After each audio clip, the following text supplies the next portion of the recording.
आओ बच्चों, आज हम पढ़ते हैं पाठ 4 संज्ञा। आरती चाचा जी के साथ बाजार गई। उन्होंने दुकान से केले, सेब और अनार खरीदे।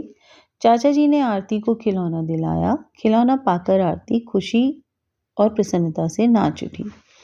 ऊपर लिखे वाक्यों में अनेक वस्तुओं, व्यक्तियों और स्थानों के नाम आए हैं। जैसे व्यक्तियों के नामों में आरती और चाचा जी, स्थानों के नाम बाजार, दुकान, वस्तुओं के नाम केले, सेब, अनार, खिलौना, भावों के नाम खुशी और प्रसन्नता।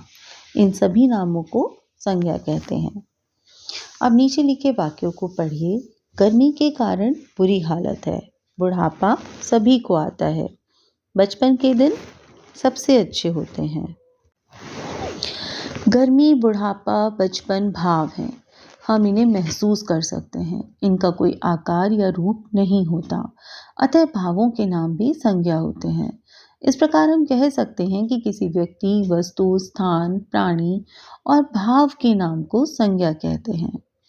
संज्ञा के भेद। संज्ञा के 3 भेद हैं: व्यक्तिवाचक, जातिवाचक और भाववाचक। व्यक्तिवाचक संज्ञा वह संज्ञा शब्द जो किसी विशेष व्यक्ति, स्थान या वस्तु के नाम का बोध कराए, उसे व्यक्तिवाचक संज्ञा कहते हैं। जैसे प्रणव, रामचरितमानस, ताजमहल आदि। व्यक्तिवाचक संज्ञाओं का वाक्य में प्रयोग। दिल्ली हमारे देश की राजधानी है। श्री रामचरितमानस प्रसिद्ध पुस्तक है। अमिताभ बच्चन अच्छे कलाकार हैं। उपयुक्त वाक्यों में आए दिल्ली, श्री रामचरितमानस और अमिताभ बच्चन शब्द व्यक्तिवाचक संज्ञा हैं, क्योंकि इनसे विशेष स्थान, विशेष वस्तु और विशेष व्यक्ति का पता चल रहा है। जातिवाचक संज्ञा जिन शब्दों से एक ही प्रकार के सभी प्राणियों, वस्तुओं की संपूर्ण जाति का बोध होता है, उन्हें जातिवाचक संज्ञा कहते हैं। जैसे आदमी, किताब, शहर आदि। जातिवाचक संज्ञाओं का वाक्य में प्रयोग। गाय घास चर रही है। कवि कविता पढ़ रहा है। रेलगाड़ी जा रही है। उपयुक्त वाक्यों में आए शब्द गाय, कवि, रेलगाड़ी शब्द जातिवाचक संज्ञा हैं, क्योंकि इनमें एक ही प्रकार के सभी प्राणियों और वस्तुओं का बोध हो रहा है। भाववाचक संज्ञा वह संज्ञा शब्द जो किसी भाव, गुण, अवस्था, दशा आदि का बोध कराते हैं, उन्हें भाववाचक संज्ञा कहते हैं। जैसे प्रेम, दया, क्रोध, ऊंचाई, अच्छाई, सुंदरता, पढ़ाई, बुढ़ापा, बचपन, सत्य, न्याय आदि। हरियाली ने सबका मन मोह लिया। राम और श्याम में अच्छी दोस्ती थी। मोटापा कष्टदायक होता है। उपर्युक्त वाक्यों में आए हरियाली, दोस्ती, मोटापा शब्द भाववाचक संज्ञा हैं, क्योंकि इनसे भाव, गुण, अवस्था आदि का बोध हो रहा है। भाववाचक संज्ञा किसी प्राणी, वस्तु आदि के गुण, दोष, दशा आदि का बोध कराती है, अतः इनके बहुवचन का रूप नहीं बनाया जा सकता। जैसे इसके अन्य उदाहरण हैं: उदासी, ठंडक, बुढ़ापा, बचपन, खुशी, दुख, जीत, हार, आनंद, अहिंसा, प्रेम, दया, क्रोध, वीरता, शांति आदि। कुछ विद्वान संज्ञा के 2 भेद और मानते हैं: द्रव्यवाचक संज्ञा और समुदायवाचक संज्ञा। द्रव्यवाचक संज्ञा वो होती हैं जिन संज्ञा शब्दों से किसी द्रव्य, पदार्थ, धातु आदि का बोध हो, उन्हें द्रव्यवाचक संज्ञा कहते हैं। जैसे सोना, घी, चांदी, तेल आदि। द्रव्यवाचक संज्ञा का वाक्य में प्रयोग। सोना बहुत महंगा है। चांदी चमक रही है। सारा घी गिर गया। इन वाक्यों में सोना, चांदी और घी द्रव्यवाचक संज्ञा शब्द हैं। समुदायवाचक संज्ञा जिन शब्दों से किसी समुदाय या समूह का बोध हो, उन्हें समुदायवाचक संज्ञा कहते हैं। जैसे कक्षा, टोली, भीड़ आदि। समुदायवाचक संज्ञा का वाक्य में प्रयोग।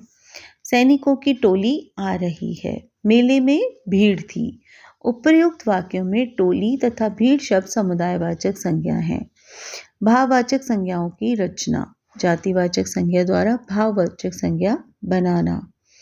जातिवाचक संज्ञा क्या है? बुढ़ापा, बूढ़ा।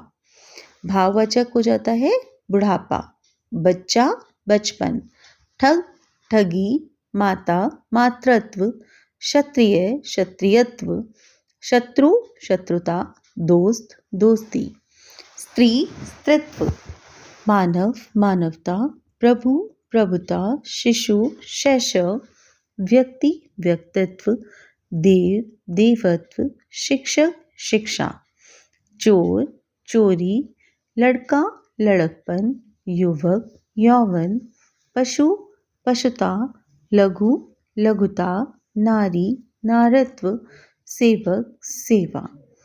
सर्वनाम द्वारा भाववाचक संज्ञा बनाना। सर्वनाम है अपना, भाववाचक संज्ञा है अपनापन। निज, निजत्व, सर्व, सर्वस्व, पराया, परायापन, मम, ममता, स्वय, स्वत्व। विशेषणों से भाववाचक संज्ञा बनाना। विशेषण और भाववाचक संज्ञा। आलसी, आलस्य, सुंदर, सुंदरता, कड़वा, कड़वाहट, खट्टा, खटास, भला, भलाई, अमर, अमरता। लाल, लालिमा, महान, महानता, भिन्न, भिन्नता, अच्छा, अच्छाई, लंबा, लंबाई, एक, एकता, कठोर, कठोरता, बुरा, बुराई, कुशल, कुशलता, विनम्र, विनम्रता, कायर, कायरता, गंदा, गंदगी। क्रियाओं से भाववाचक संज्ञा बनाना। लड़ना, लड़ाई, चलना, चाल, घबराना, घबराहट, खेलना, खेल, मिलना, मिलान, पढ़ना, पढ़ाई, काटना, कटाई, झुकना, झुकाव, लगाना, लगाव, चढ़ना, चढ़ाई, उड़ना, उड़ान, बुनना, बुनाई। तो बच्चों, इस तरह से हमने सीखा कि जो शब्द किसी व्यक्ति, स्थान, वस्तु, विचार या भाव का बोध कराते हैं उन्हें संज्ञा कहते हैं। संज्ञा 3 प्रकार की होती हैं: व्यक्तिवाचक संज्ञा, जातिवाचक संज्ञा और भाववाचक संज्ञा।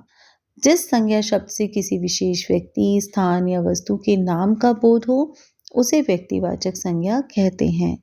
कुछ विद्वान संज्ञा के 2 भेद और मानते हैं जो जातिवाचक संज्ञा के अंतर्गत आते हैं: द्रव्यवाचक संज्ञा तथा समुदायवाचक संज्ञा।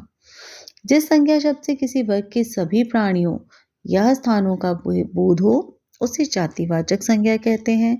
जिस संज्ञा शब्द से किसी भाव, गुण, अवस्था, दशा आदि का बोध होता है उसे भाववाचक संज्ञा कहते हैं।